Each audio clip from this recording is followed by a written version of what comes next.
Hey everyone, welcome to episode 5. Is this episode 5? Episode 5 of You Cannot Rewatch, the Evangelion Rewatch podcast. I am David. And I am Dylan. And we are your hosts. So I want to start out with this one saying I'm an idiot. In an earlier episode I talked about how disappointed I was that the first angel fight in the show is split into 2 episodes and there's a cliffhanger at the end. But I said, hey, at least that's the only time the show pulls the trick. Right. Nope.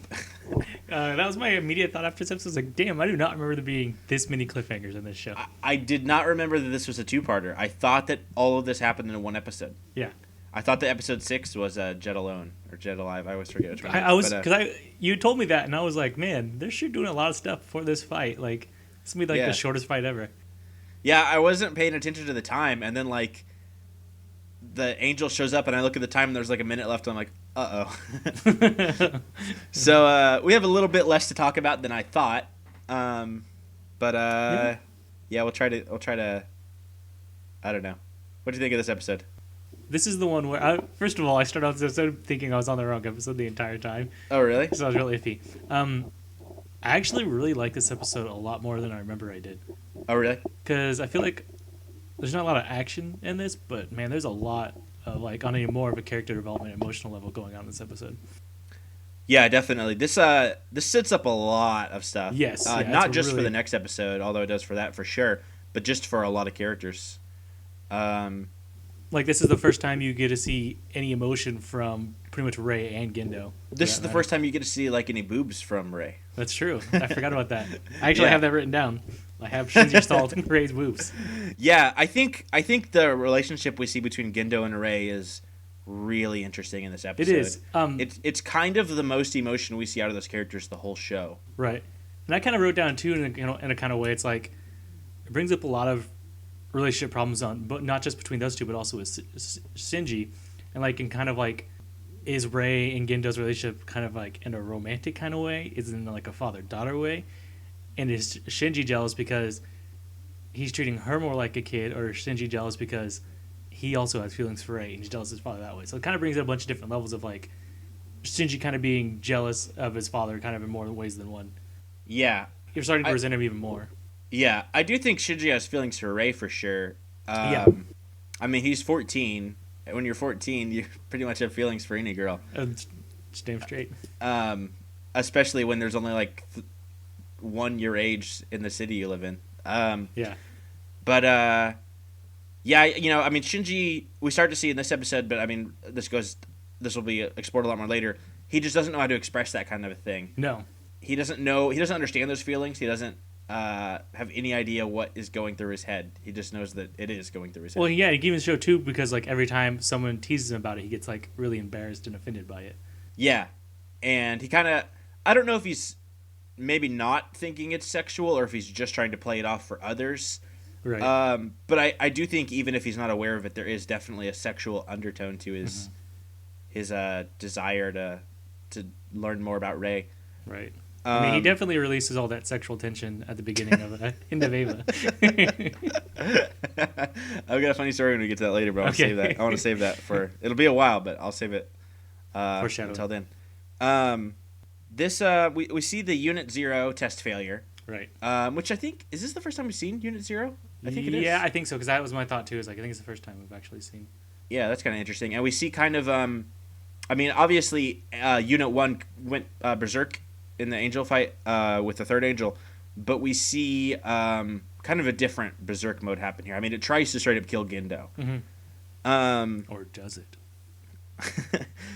And they say it's probably mental instability on account of the pilot, and then I think Misato is mental instability in Rei, because that's strange because Rei is Rei. I mean, there's not a lot of mental instability there. It's pretty much a robot. It's pretty straight shooting. So yeah, I think that's a really interesting thing that maybe people wouldn't catch when they're first watching the show. Oh, by the way, don't listen to this podcast if you haven't watched the show. Forgot to say that this time. We spoil a lot, so make sure you've rewatched episode 5 before you listen to this. You probably figured that out by now. My bad. I think people probably know that by now if they're still listening. And if you're just starting, why are you starting on number 5? That's weird. Yeah, really. Well, I don't know. I mean, this story arc I think is the first really good story arc of the show. Yeah, I agree. I I agree. think the first few episodes are interesting, but I think this is the first kind of two episodes where you're like, oh, I think I'm gonna like this show. Yeah. I think before this is kind of like, I don't know, especially on your first watch through. I think again those episodes are more interesting on a rewatch. But I remember when I first watched those episodes, it was kind of just like, I don't know, Shinji's just he got beat up and now he's beating up other kids. What's the show? Yeah, exactly. So but back to the mental instability thing. I think it's I wrote down the quote, but I think it was Ritsuko that said it.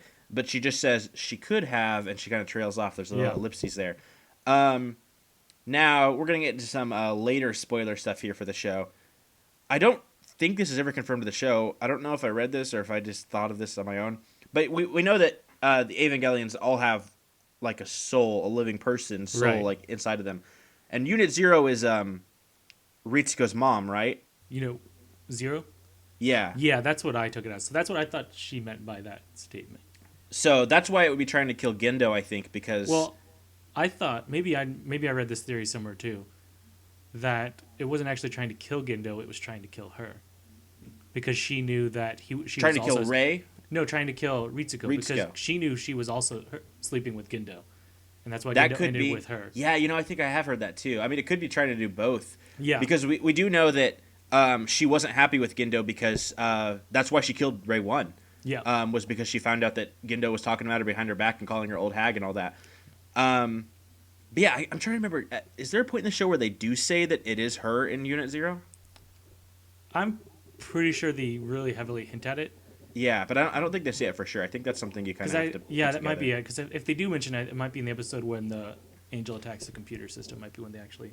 Maybe Bring because it they up. do say that her mind is in the Magi system. Yeah, Because we know she killed herself, so obviously she wasn't. It wasn't like Yui where she actually like merged into the Ava. right. But obviously people can still have part of themselves put into the Ava and still exist because that's what happened with Asuka's mom. Right. She just became kind of, I don't. She went crazy because she like part of her got trapped inside the Ava. So maybe something similar happened with That could be it too. Dr. Akagi. Maybe I don't know part of her first her name. was in the Magi system, part of her in that unit. She just went crazy and killed herself. Yeah. Well, it's interesting because the Magi system is composed of 3 parts, and it looks like she was 3 because her, the Magi, and the Evangelion. So there's 3. It's a Yeah. theme of 3. Shit. But there's a really, really interesting tidbit of information in this episode that is really easy to overlook on your first watch through. And it's when Shinji is with Misato and Ritsuko, and they are kind of down where they're investigating the big angel from Right. episode 3. And they're on a little computer thing, and there's a little thing where they say angels and humans have a 99.89% match to humans. That's super interesting. That comes into play so much later, but God, that's easy to miss. I remember I don't even think I caught that on my second watch. Yeah. That's just it's just a quick little line. Like it doesn't mean anything, but it means a lot later. Oh yeah, because I remember seeing that and be like, I feel like when I watched this for the first time, didn't even like. I was like, oh okay, whatever. Yeah, that means nothing. So I Yeah. don't care. Whatever, angels and humans. Like okay, that's a percent. But yeah, that's really interesting. Then we see the scene we kind of mentioned earlier of Gendo and Rei kind of talking to each other. Of course, we already got the scene of him rescuing her, but we see the scene of Shinji watching them talk, and this is where you were saying like maybe Shinji's kind of jealous of this relationship, and I think jealous is definitely part of it, but I think just confused as fuck. That probably makes sense too. Because I mean, he's never ever seen his dad emote at all, No. and he's never seen Rei emote at all. Of course, he's known her a lot less, but all of a sudden he sees them both smiling at each other and talking and enjoying it, Yep. and I think it's just like what the hell is He's this? like, I want to bang Ray, Dad. Stop it. But yeah, I think that's a really interesting scene. Yeah, it And is. later we get the line when Shinji is talking to Ritsuko and Misato back at the apartment when they're all having dinner. They kind of talk about Rei and Gendo and say they're pretty similar and they're both not very adept at living. Yeah. Well, then of course we find out that Gendo saved Ray in that whole failure thing too. Yeah. Which this is not in the subtitle part, but it's in the dub part where they tell Shinji that, and Shinji just immediately goes bullshit. That's in the dub. Yeah, He actually says bullshit. actually says bullshit. Yeah. Oh, I don't remember that. That's yeah. awesome. Yeah, they tell him that. He's like bullshit. That's awesome. Speaking of the scene where they're all in the apartment talking, I want to bring up the best scene in Evangelion. We see Misato, she cooked food and everybody doesn't like Right, the right. food. We see that she's prepared food for Pinpin Pinpin. as well, and he's also drinking a beer. Yep. So, best scene in Evangelion, Really Pinpin trying to eat food and I drinking beer. screen capped it. That's pretty good. Nice. Way better than any other scene, for Yep. sure. So we see Ray's apartment, which, man, I forgot how shitty Ray's apartment is. It's super- Gross. Any sexual attraction to Ray would be gone after looking at that apartment. There's bloody rags everywhere and Yeah. like old dirty clothes hanging up. It's nasty. You think as much as Gendo cared about it, he'd have like someone like, I don't know, like a caretaker for her or something? Yeah, it seems like he does care for her quite a bit in some ways, but he just completely leaves her alone. I guess, I mean, obviously that's what she prefers, but you think that somebody would like help her out, Right. or somebody would be made to help her out. But I don't know. I guess she can handle herself. I mean, she can't really, because look at that place. Yeah, joke. I mean, I know obviously Ray's character doesn't care. It doesn't affect her at all. But to anyone else, any normal, living, real person, ew. Yeah. I'm surprised Shinji doesn't have more of a reaction. I guess Shinji doesn't have a lot of expectations for anything in life at this point. That's pretty true. But yeah, and then of course there's the famous scene where a very odd set of circumstances happens. Shinji, I don't even. It's so many things. Basically, Shinji is a kid living every 14-year-old's dream. He's stuck with some really hot, like, older woman who hits on him all the time. Yeah, Fucking has to go to this crush's house and accidentally falls on her boobs. I mean, come on. yeah. But what's funny is dream. that it's Shinji doing it. So like Exactly. any other 14-year-old would be like, hell yeah, this is Yeah. what I've been wanting, and Shinji's just like, oh, I'm so fucked up. He doesn't know what to do with that kind of stuff. So Exactly. I mean, obviously that's the reason those situations he's put in those situations is because I mean it's more That's interesting. what that's one of the things I do kind of like how they have Shinji be in a way, because like Shinji's doing every 14-year-old kid's dream, driving big robots, saving the world, and hanging out with hot chicks. Yeah. But he like hates it so much. Yeah, for sure. That reminds. Actually, I'll get into this a little bit later, but I do want to bring that up again in a second. But we get so after the Ray's apartment thing, Shinji kind of follows her back to give her her ID badge, credit card thing, whatever, and we get to see those great escalators that never move at the same speed. I don't know. I've always wondered if that is like, it just looks like bad animation, but is that supposed to be like that? Yeah, I don't know. Because every time we see those escalators, the one on the left is like jetting up, and the other one is just like a slow crawl. Maybe it's like you really want to get out of there because something bad's gonna happen, but like you don't want to go to work, so it's gonna go slow. Yeah, yeah. As soon as you clock into the top of the thing and you want to Yeah. go really slow, so you don't have to be at work forever, and Exactly. then when you clock out, you just want to get out. Yep. Yep. But okay, so then we go to the third angel attack, and I mean we don't really get to see it. Or I'm sorry, I said third angel attack. Third angel attack in the show. This is actually the fifth angel, chronologically. Right. See, I didn't even pay attention to that at all when I watched the show the first time. Me neither. I was so confused. Me neither. Yeah, because they do say in the first episode like the third angel, like Yeah. they say it. I believe at least it's on the screen or something. And then later on when they're like, when they say Adam is the first angel, I'm like, what what do you mean first? There's a Yeah. what? And That's then they're like, yeah, that one that attacked was the third. Wait, then who was the second? Because Yeah. because since this is my first time watching when they first mentioned like the fourth or whatever like that, I was like, wait a minute, did I like miss some episodes? Like, did I not get all the episodes? I was like so confused. Yeah. Yeah, that's definitely another one of those things you don't really catch on your first watch through. Especially if you don't know what what to expect out of it or anything. Yeah. I mean, that's pretty much it. I mean, we don't really get the angel fight in this episode, so we can see Shinji almost get melted and scream a lot, and then he gets lowered back in. Mm-hmm. And we end another cliffhanger, which I totally forgot. I guess just because I've always marathoned these, I just always watch these back to back. I'd never have stopped on this episode and not watched the next one. Yeah, as soon as it stopped, that was my first thought. Was like, I bet we're going to be running into a lot more cliffhangers than we thought. Yeah, we might be actually, because I know there's another big one that I always remember is when Toji becomes a pilot. That ends on a cliffhanger. But that was the only other one I could think of. But I might be surprised. Because I thought I remember that show handling most of its stories in a single episode. Because I know like the Karu thing, all of that is one episode. Which Like one? that's the Karu episode. Oh, right. Yeah. That's crazy. That entire story is one episode. Yeah, I can't believe that. Like, they made out to be such an important character that they've just finished in one episode. Yeah, Nuts. I mean, obviously he has a bigger role in the rebuilds, but Right. it's crazy to me. Like even before the rebuilds, that was such a popular character, like so thought about and like inspected, Right. and like he's in one episode of the show.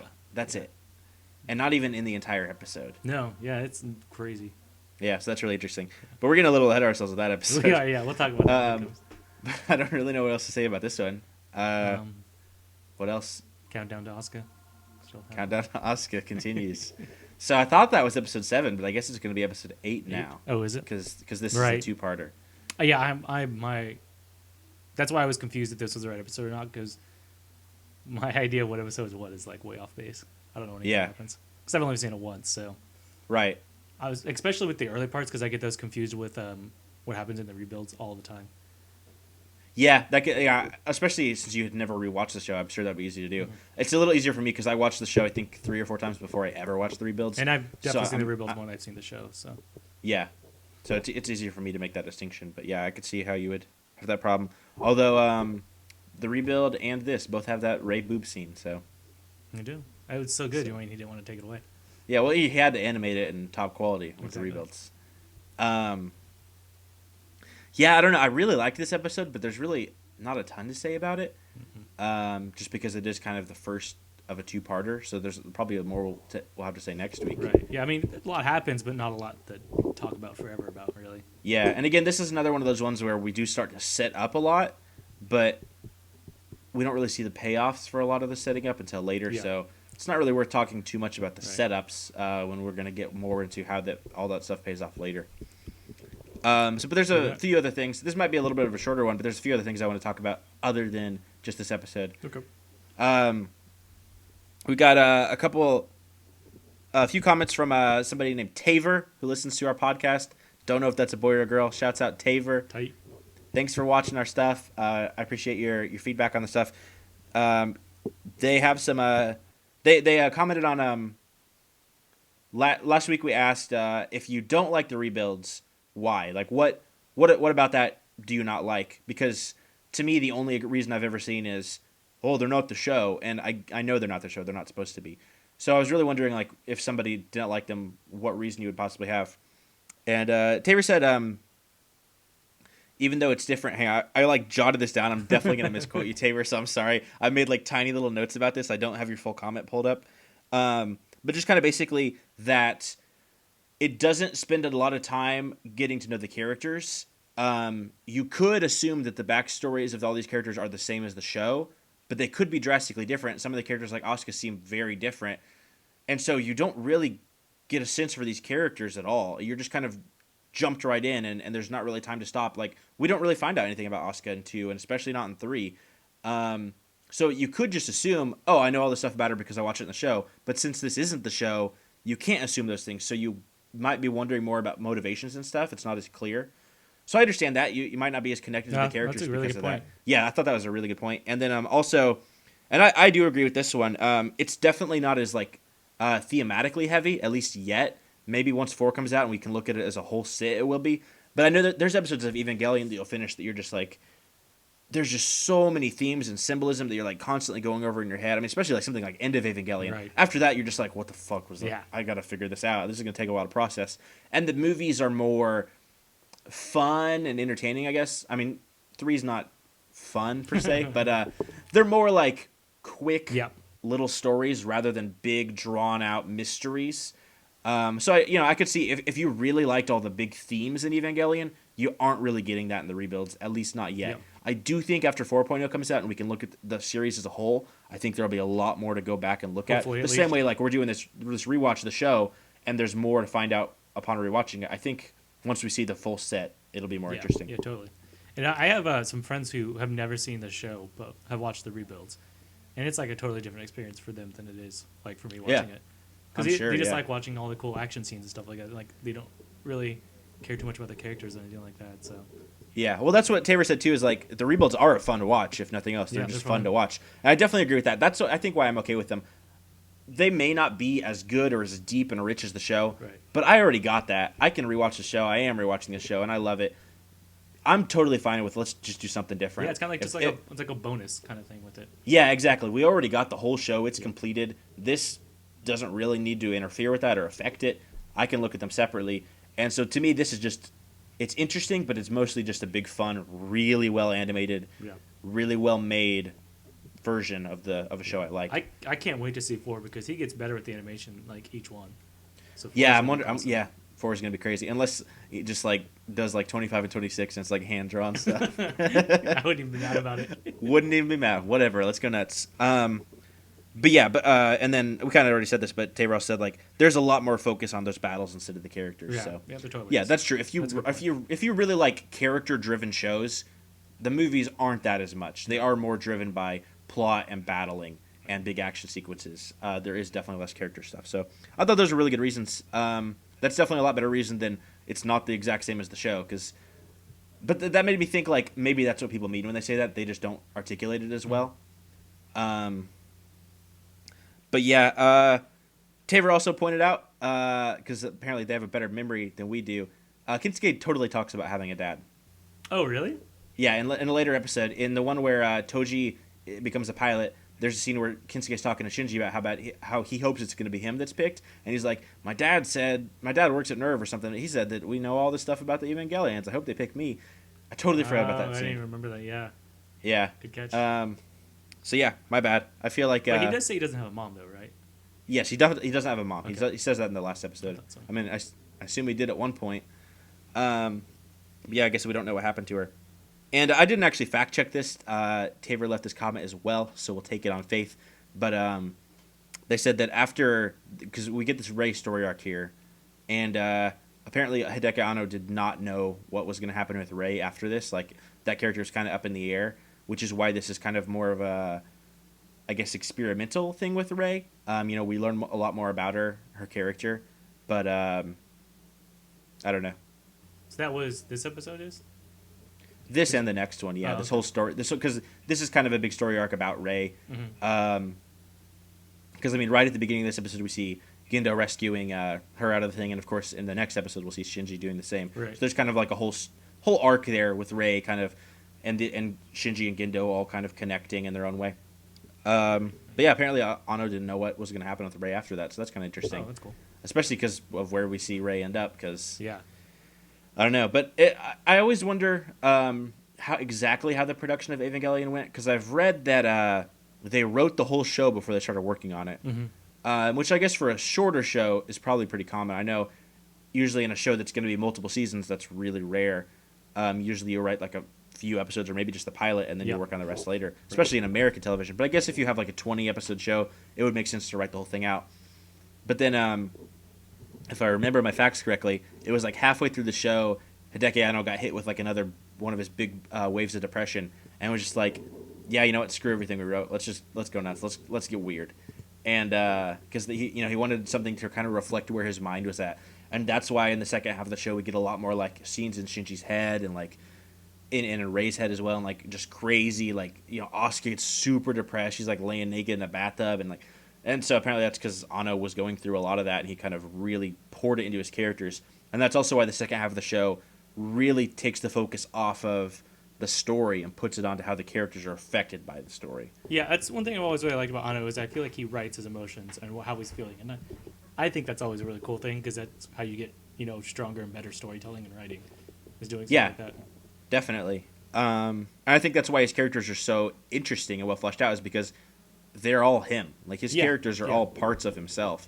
He didn't just be like, oh, I'm gonna make a cop who's a dog. He made he made characters that were really well thought out and interesting. Yeah. So, and I think that's why, especially in the second half of the show, they get even more interesting, because he found more interesting things about himself. Yeah, exactly. Even if he had to go through depression to get it.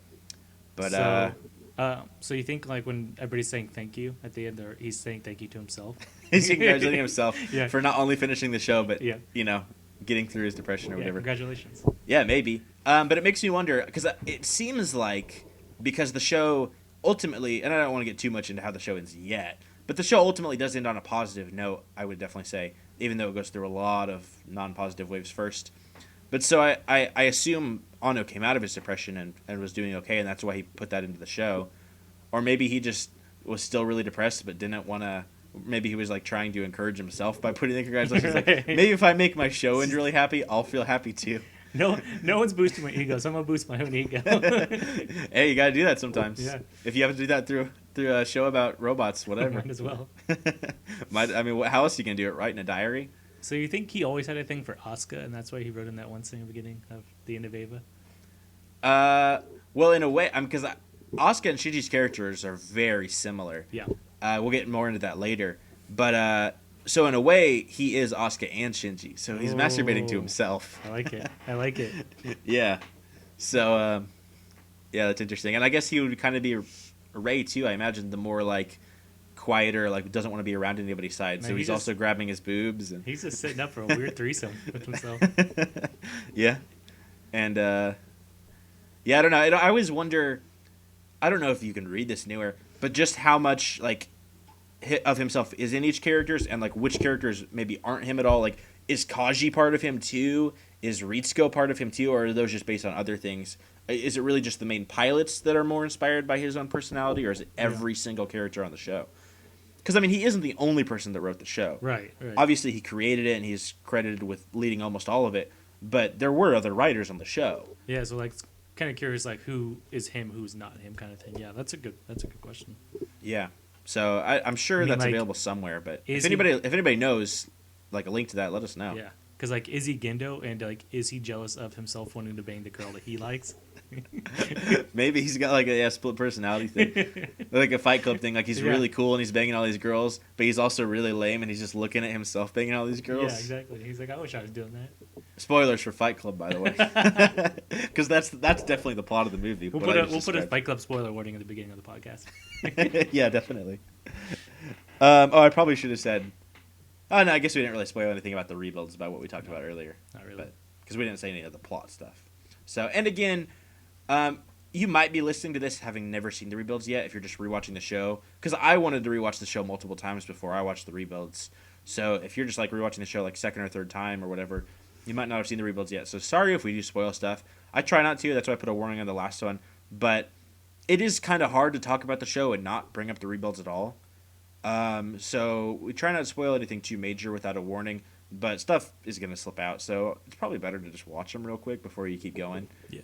Especially as we get into the later stuff, when maybe this is a spoiler, but when the stories kind of branch apart. Mm-hmm. Again, this might be a spoiler, but because obviously the rebuilds, for a while it's pretty much the same story, and then eventually they diverge. So I think once that kind of starts to happen, we might talk about that a little bit and the different paths they take. But we'll see. Yeah, that's all I really have to say. You got anything else? Nope, that's it. All right. I'll just say again, thanks everyone for the comments. Thanks Taver for the comments, and there are some other people too. I didn't write their names down. They didn't have like full comments of like opinions and thoughts and stuff. But there were some other comments that were just hey, great job. I love this podcast. So thanks for that. We really appreciate that. Glad you guys are liking it. We're gonna keep making it, at least for now. Hopefully forever. And. We appreciate more comments too. Especially, I'd love to hear more about what people think about the show, and if you think our opinions are right, you probably think they're wrong. That's fine too. Let us know. We don't mind if you tell us that we're dumb and we're wrong. Just provide reasons for it, and we'll talk about it and get into it. Because I've said this before, but this is a discussion podcast, and me and Dylan here are discussing the show, but we're more than welcoming other people to discuss it as well. By no means do we think we're experts on whatever we're saying. Yeah. Oh, yeah. We should say that too, because that was something Taver gave some constructive criticism on. Like, obviously, you guys don't know the full show, and that's true. We don't. There's a lot we don't know, and there's a lot that we wonder about. I mean, every episode is like, wait, does this character do this? Yeah. I think I know there's a lot of times I could look up those facts. I think it's more interesting to not know some of it and discuss it, because then we get more fan interaction, hopefully. And plus, it creates a dialogue between us. It's not just you're not just listening to a podcast of a list of things that happen in the show. You're listening to a discussion. Or like crazy like theories or conspiracies of things like that.